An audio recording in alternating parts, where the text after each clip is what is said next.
பூமிங்கிறவங்க sex டிராஃபிக்ல மாட்டிக்கின நிறைய சின்ன பொண்ணுங்கள காப்பாத்தி கொண்டு வந்து என்ஜிஓ வச்சு நடத்திட்டு இருப்பாங்க. இப்போ ஒரு அப்பாவே அவரோட பொண்ணு கொண்டு வந்து பூமி கிட்ட வித்துட்டு போறாரு. ஆக்சுவலா பூமி கிட்ட இருக்கிற பசங்களை நல்லா படிக்க வச்சு ஆளாக்குவாங்க. வளர்ந்ததுக்கு அப்புறம் அந்த பொண்ணுங்களோட விருப்பத்தோடவே செக்ஸ் ஒர்க்கர்ஸாவும் வேலை செய்வாங்க. பூமி அனுப்பின ஒரு பொண்ணு கிட்ட ஒரு நபர் மோசமா நடந்துப்பாரு. முன்னாடியே ரூல்ஸ் எல்லாம் சொல்லி தானே அனுப்பினேன், என் பொண்ணுங்க கிட்ட எப்படி நடந்துக்கணும்னு சொல்லி இப்போ கோவப்பட்டு அவரோட கை விரலை வெட்டிடுறாங்க. மணிவண்ணன்ற ஒரு பொலிட்டீஷியனை காட்டுறாங்க. அவர் தனியா கட்சி ஆரம்பிச்சு இந்த எலெக்ஷன்ல ஜெயிக்கணும், அதுக்காக இவர் கிட்ட இருக்கிற பணத்தெல்லாம் பூமி கிட்ட கொடுத்து தான் தமிழ்நாடு ஃபுல்லா டிஸ்ட்ரிபியூட் பண்ண சொல்லியிருப்பாரு. பூமிக்கு தமிழ்நாடு ஃபுல்லா சூப்பர் மார்க்கெட் இருக்கும். இப்போ இங்க இருந்து காய்கறிகள் அனுப்புற மாதிரி பணத்தையும் அனுப்பி டிஸ்ட்ரிபியூட் பண்ணிடுவாங்க. பூமி கிட்ட இருக்க பிசினஸ் அவங்க ஆட்கள் கிட்ட கொடுத்துட்டு இவங்க பேர்ல நிறைய கிரைம் இருக்கும், அதனால பேரை மாத்திக்கிட்டு ஃபாரின்ல போய் தனியா செட்டில் ஆகணும்னு ஆசைப்படுறாங்க. அதுக்காக தான் மினிஸ்டருக்கு இந்த வேலை பண்ணி கொடுத்துட்டு அவர் அதுக்கு பதிலாக இவங்களுக்கு ஹெல்ப் பண்றேன்னு சொல்லியிருப்பாரு. அதே சமயத்துல ஹீரோ வேலுவோ இப்போ ரத்தியை கூட்டிட்டு ரெசார்ட்டுக்கு போலான்னு நினைக்கிறாரு. ஆனா இப்போ அவருக்கு ஏற்கனவே கல்யாணம் ஆகி 6 வயசுல பொண்ணு இருக்குன்ற விஷயத்த சொல்லிடுறாரு. இதை கேட்டு அவங்க பயங்கரமா அழ ஆரம்பிச்சிடுறாங்க.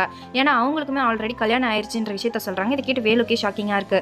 இப்போ 2 பேருமே ரெசார்ட்டுக்கு போகாம வீட்டுக்கு போயிடுறாங்க. பூமியோட சூப்பர் மார்க்கெட்டுக்கு தான் ஹீரோ பொண்ணை கூட்டிட்டு ஷாப்பிங் போயிருப்பாரு. இப்ப பொண்ணை திரும்பி வீட்டுக்கு கூட்டிட்டு போகும்போது மாமனாரோ என் பொண்ணு கூட சேர்ந்து வாழறத பத்தி யோசிங்கன்னு சொல்றாரு. வேலுவோட மாமனார் நஷ்டத்துல தான் ஒரு லேத் கம்பெனி வச்சு நடத்திட்டு இருப்பாரு. அதனால அவருக்கு ஹெல்ப்பா இருக்குமே சொல்லி ஷூட்டிங்காக ஆட்களை கூட்டிட்டு வராரு. ஆனா இவர் ஷூட்டிங் எல்லாம் பண்ணக்கூடாது, எங்க வேலை கெட்டு போயிடும் சொல்றாரு.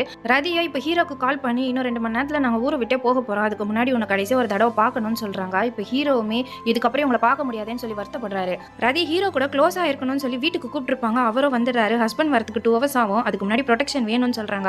இவருமே வாங்கிட்டு வரலன்னு சொல்லி சூப்பர் மார்க்கெட்டுக்கு போயிடுறாரு. ஆனா வாட்ச்மேன் கதவு மூடுறதுக்கு முன்னாடி உள்ள போயிடுறாரு. பார்த்தா மணி ஹீஸ்ட் வெப் சீரிஸ்ல வர மாதிரி இந்த சூப்பர் மார்க்கெட்டை ஹைஜெக் பண்ணிருக்காங்க. ரதியை சீக்கிரமா வர சொல்லி மெசேஜா அனுப்பிட்டே இருக்காங்க. இந்த சான்ஸை விட்டு இதுக்கப்புறம் ரதியை பார்க்க முடியாதுன்னு சொல்லி அங்க இருக்க ஒரு நபர் கிட்ட விஷயத்த சொல்லி என்ன மட்டும் அனுப்புங்கன்னு சொல்றாரு. பூமி எலெக்ஷனுக்காக பணத்தை டிஸ்ட்ரிபியூட் பண்ணணும், அதை இங்க ஒளிச்சு வச்சிருந்திருப்பாங்க, அது எல்லாத்தையும் இவங்க எடுத்துக்கிறாங்க. இப்போ அங்க இருக்கிறவங்களையும் அனுப்பிடுறாங்க. போறதுக்கு முன்னாடி ஹீரோ கேட்டா அந்த ப்ரொடெக்ஷனை அங்க இருக்க ஒருத்தனையும் எடுத்து கொடுக்குறான், என்ஜாய் பண்ணணும்னு சொல்றான்.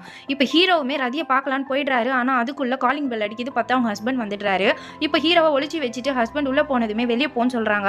சூப்பர் மார்க்கெட்ல ஹைஸ்ல இருந்து அதே மாஸ்க் இங்க பாக்குறாரு. அப்போ ரதியோட ஹஸ்பண்ட் அதுல ஒரு ஆளுன்னு தெரியுது. இவன் தான் வந்து ஆக்சுவலா ப்ரொடெக்ஷன் எடுத்து கொடுத்துருப்பான். இப்ப ஹீரோ அடையாளம் தெரிஞ்சிருக்கும். வைஃபியே இப்ப கோவத்துல சுட்டுடுறான். ஹீரோவே சுடலான்னு போறான். ஆனா கால் வழிக்கு கீழே விழுந்து இறந்து போயிடுறான். இப்ப பூமிக்குமே சூப்பர் மார்க்கெட்ல இருக்க பணம் எல்லாம் திருடு போன விஷயம் தெரிய வருது. எப்படியாச்சும் கண்டுபிடிக்கணும்னு நினைக்கிறாங்க. கொள்ளையடிச்ச பணத்துல ரதி ஹஸ்பண்டுக்கான பங்கு பணம் இங்கதான் இருக்கும். அதை ஹீரோ பாக்குறாரு. இதை எடுக்கணும்னு முடிவு பண்றாரு.